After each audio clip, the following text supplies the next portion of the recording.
Écoutez ce témoignage.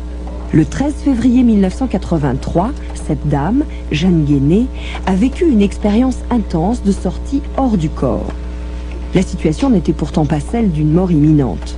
Ce jour-là, en effet, Jeanne Guéné était invitée à l'hôtel de ville de Vichy pour recevoir une médaille au nom du conseil municipal.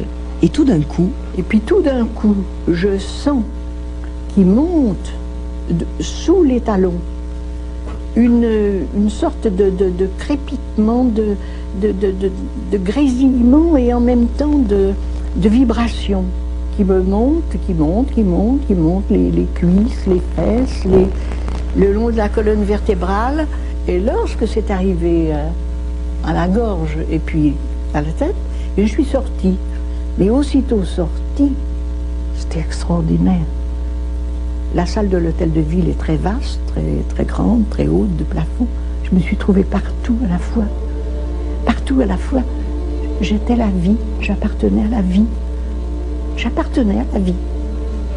C'est beaucoup plus un sentiment immédiatement ressenti d'accord total et profond avec ce qui vous entoure, avec l'univers, le sentiment d'être en communication depuis toujours et pour toujours avec le reste de l'univers et avec le reste des vivants.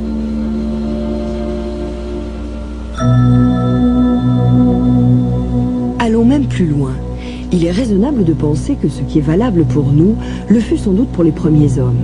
Donc, que nos lointains ancêtres de la préhistoire ont pu vivre, eux aussi, de telles expériences de mystiques sauvages. D'où notre question. Ces expériences pourraient-elles être à l'origine de ce que nous appelons communément le sens du sacré ? C'est une hypothèse qui personnellement me plaît beaucoup. J'aime à penser que les diverses religions historiques, avec leur théologie, leurs dieux, leur mythologie, etc., ne sont qu'une vaste et systématique et savante relecture, une exploitation de ce que cette expérience nous donne déjà. Autrement dit, avant les mythologies, avant les dieux, il y aurait le sacré. Le sacré serait plus fondamental que les dieux eux-mêmes.